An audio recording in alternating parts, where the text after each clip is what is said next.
Bueno, caballeros, la clase de hoy vamos a trabajar las aplicaciones de las elipses en el movimiento de los cuerpos celestes, centrándonos en el movimiento de los cuerpos de los planetas alrededor del Sol y haciendo un ejemplo de aplicación de la Luna alrededor de la Tierra. Para contextualizarnos un poco, hablar del movimiento planetario tenemos que hablar de tres principales personajes de la historia. Primero es Nicolás Copérnico, que nos permitió pasar de una teoría geocentrista, es decir, la Tierra en el centro y los planetas girando alrededor de ella, a una teoría heliocentrista, donde el Sol estaba en el centro y los planetas, incluyendo la Tierra, giraban alrededor de él. En forma de circunferencia eran las órbitas que generaban dichos planetas y la Tierra.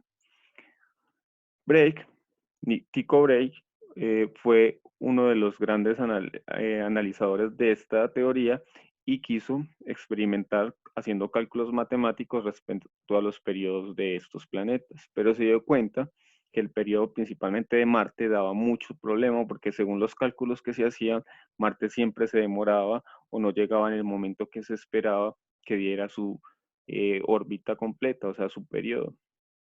¿Qué pasó? Por más que se trató de reformular y de ponerle epiciclos a esta teoría, no lograron alcanzar la perfección de hallar el periodo de Marte. Por lo tanto, entonces junto a Kepler, que era uno de sus súbditos, eh, más adelante se llegó a otra conclusión. Kepler era estudiante de Baek y de hecho robó sus estudios para poder plantear lo que hoy conocemos como sus tres leyes. Kepler deja atrás la teoría de que las órbitas eran circulares para plantearlas de forma elíptica y deja de decir que el Sol está en el centro del universo para plantearlo como un cuerpo celeste cualquiera y simplemente que está en uno de los focos de la elipse que genera cada planeta. Entonces, esto no era bastante aceptado en ese momento porque es que la circunferencia se consideraba como algo perfecto y la perfección era igual a Dios. La elipse, digamos que era una circunferencia imperfecta y hablar de circunferencias de imperfección no era equivalente a hablar de Dios. Entonces, por eso fue bastante criticado y bastante difícil que se aceptara esta nueva teoría, pero realmente dio solución a las dificultades que se presentaban y se logró entender que realmente era esta forma en la que giraban los planetas y no solo los planetas, sino cualquier cuerpo celeste que gira alrededor de otro cuerpo celeste. Kepler habla de tres leyes, principalmente vamos a hablar sobre dos que son las que nos interesan, que es la primera, que los planetas giran alrededor del Sol trazando órbitas elípticas con el Sol en uno de los focos. Y la segunda, que si trazáramos una línea de Sol al planeta, esta línea barrería áreas iguales en periodos de tiempo iguales. Es decir, si analizamos 3 meses lo que ha recorrido un planeta, su órbita alrededor del Sol, este va en cualquier momento de esos 3 meses va a generar un área igual. ¿Esto qué implica? Que entre más cercano el planeta esté al Sol, este debe girar un poco más rápido, mientras que esté más lejano, este debería girar un poco más lento. Tengamos en cuenta que las órbitas de nuestros planetas o los planetas del sistema solar son casi, la mayoría tienen excentricidades muy pequeñas, por lo tanto, esta velocidad no varía mucho. Tres datos importantes para tener en cuenta el movimiento de un planeta. Sería el perihelio, que sería el punto más cercano del planeta con respecto al Sol. Si habláramos de la Luna, sería entonces el perigeo. Geo ya viene de Tierra, helio de Sol. Entonces el perigeo sería el punto más cercano de la Luna a la Tierra. Es cuando la Luna está más cerquita de la Tierra. Y el afelio sería el punto donde el planeta está más lejano al Sol y en la luna sería el apogeo, el punto donde la luna está más lejana a la Tierra. El periodo, como les decía, es el tiempo que tarda un planeta en dar una vuelta completa al Sol. En el caso de la luna, entonces lo que se demoraría la luna en darle una órbita completa a la Tierra. Ecuaciones matemáticas que van a ser importantes para el análisis del movimiento planetario o de un cuerpo celeste, y es primero la excentricidad de la órbita. ¿Qué es la excentricidad? Digamos que la excentricidad es lo que hace más achatada una elipse, o sea, la hace menos o más parecida a una circunferencia. La excentricidad siempre tiene valores entre 0 y 1. Digamos que la excentricidad puede interpretarse como un porcentaje. Entre más cercano esté a 0, la excentricidad quiere decir que la elipse va a tener más forma circular. Y entre más lejano esté a 0 o más cercano esté a 1, esa excentricidad va a ser más marcada, entonces la elipse va a ser más ovalada o más achatada en alguno de sus lados. El perímetro, bueno, la excentricidad se halla dividiendo C sobre A. Recordemos que C es la distancia entre el centro y el foco. En este caso, entonces, sería la distancia entre el centro y el Sol. Y A sería la distancia entre el vértice mayor al centro. El perímetro sería la medida lineal de la curva que delimita o forma la elipse o la órbita del planeta. El perímetro lo hallamos con 2pi por la raíz de a a la 2, que ya les dije que era, más b a la 2, y recordemos que b es la distancia entre el centro y uno de los vértices menores, sobre 2. El área sería entonces la medida de la superficie que genera la elipse o la órbita del planeta. Estas se dan unidades cuadradas y sería la multiplicación de pi por a por b. Y la velocidad promedio, digo promedio porque recordemos que no siempre tienen la misma velocidad los planetas, eso depende de su distancia al Sol, sería el perímetro sobre periodo. Vamos a trabajar perímetro en kilómetros y el periodo en horas. Entonces, un ejemplo aplicativo, ustedes ya lo van a hacer con el planeta que ustedes mismos eligieron. Yo les voy a dar el ejemplo aplicativo de la órbita de la Luna alrededor de la Tierra. Los 3 datos que aparecen, que les dije que eran fundamentales, ustedes los van a encontrar en Internet para su planeta y para cualquier cuerpo celeste que ustedes deseen.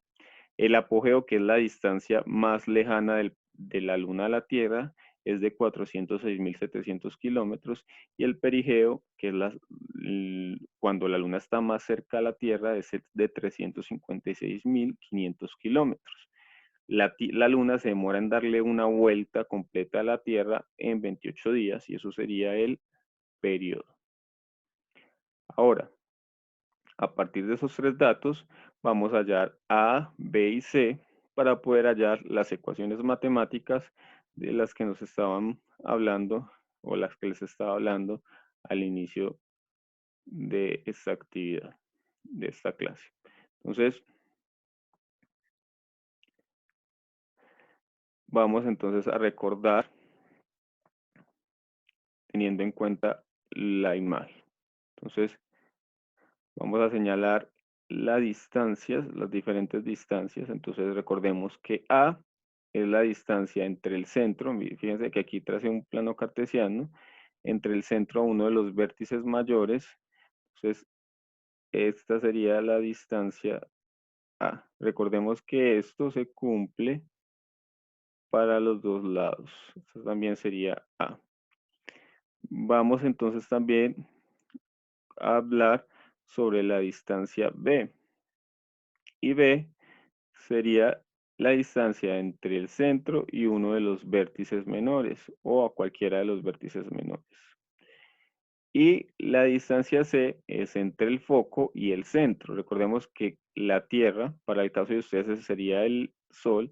La Tierra está ubicada en el foco y entonces la distancia que hay entre la Tierra y el centro, que lo ubicamos ahí, sería entonces C. Entonces fijémonos en algo. Recordemos que A, B y C cumplen una relación pitagórica que nos dice que A a la 2 es igual a B a la 2 menos C a la 2. Esa es la relación pitagórica que ellas cumplen. Más C, perdón, a la 2. Esa es la relación pitagórica que ellos cumplen. Por lo tanto, necesitamos hallar esos valores para poder encontrar las fórmulas matemáticas. Fíjense entonces en una cosa. El apogeo, que es esta distancia que está aquí demarcada, sería simplemente la suma entre A más C. Fíjense ahí. Entonces, por lo tanto, 406.700 sería igual a A más C. Y el P, la distancia de 300.500 a aquí tenemos digamos que tres ecuaciones con la relación variables. Vamos a coger 1 y 2 y se nos va a ir y vamos a emplear de manera sencilla. Entonces, si lo sumamos, entonces tendríamos 406.700 más 356.500 nos daría 763.200. Y eso sería igual a A más A, que es 2A. Y la C se cancela. Despejando A tendríamos que 763.200 dividido 2. Y eso me da que A tiene un valor de 381.600 kilómetros. Eso ya simplemente hacerlo en calculadora es igual a la A. Tenemos el valor de A. Podemos hallar entonces el valor de C simplemente reemplazando A en cualquiera de las ecuaciones 1 o 2. Entonces, yo lo voy a hacer, vamos a reemplazar A en 1. Es decir, reemplazamos A en 1, tendríamos que 406.700 es igual a 381.000 más C. Si es que está sumando para restar 25.100, perdón, 20 kilómetros. Ahora, B, ¿cómo lo hacemos? Simplemente vamos a reemplazar entonces en nuestra ecuación 3, ahí sería igual a la 2, perdón, 25 para restar. Ponemos el valor de B. Esa resta nos da para los lados 25 igual a B. Nos da, si metemos eso en el calculador, que B es igual a 380.773.6. Fijémonos que B y C nos dan valores, digamos, relativamente, B y A, perdón, nos dan valores relativamente cercanos, por lo tanto eso implica que la elipse va a tener una forma casi circular, ¿cierto? Y eso lo vamos a averiguar ya aplicando en las fórmulas de excentricidad, perímetro, área y velocidad promedio. Ya tenemos lo más difícil, ya hallamos A, B y C. Entonces, por lo tanto, ya simplemente es reemplazar los valores y dar solución al ejercicio. Entonces, empezamos con la excentricidad. La excentricidad es igual a C sobre A y C es 25.100 kilómetros sobre A, que sería 381.600. Entonces la excentricidad sería igual a 0,065. Fíjense que es un número muy cercano a 0, por lo tanto, entre más cercano a 0 es que es más circular y ya habíamos notado que B y A se parecían mucho, por lo tanto, la órbita de la Luna alrededor de la Tierra es muy parecida a una circunferencia. Ahora, el perímetro sería igual a 2pi por la raíz de A, y A es, ya lo habíamos hallado más adelante, que es 381.600 al cuadrado menos, perdón, más B al cuadrado, que sería 380.600 773.6 al cuadrado. Todo esto dividido 2. Entonces el perímetro, haciendo esto en calculadora, nos da 2.395.8 kilómetros. Eso sería lo que mide la curva de la de la elipse como tal. Ahora, el área. Recordemos que el área lo vamos a dar en metros cuadrados o en unidades cuadradas. En este caso sería kilómetros. Sería igual a 4,56. Hemos investigado que era 28 días, pero aquí no lo está. Recordemos que un día tiene 20 días y la velocidad promedio de la luna sería de 3.564,08 kilómetros por hora. Fíjense que es una velocidad bastante grande y se van a dar cuenta que la mayoría o varios planetas giran más rápido que la Luna alrededor de nuestra Tierra y que inclusive la Tierra gira más rápido que la Luna alrededor de ella. Entonces, esos serían los procedimientos que ustedes tendrían que hacer, además de otras cosas adicionales, para el taller de grupal que sería el video. Eso es todo por hoy. Muchas gracias, muchachos.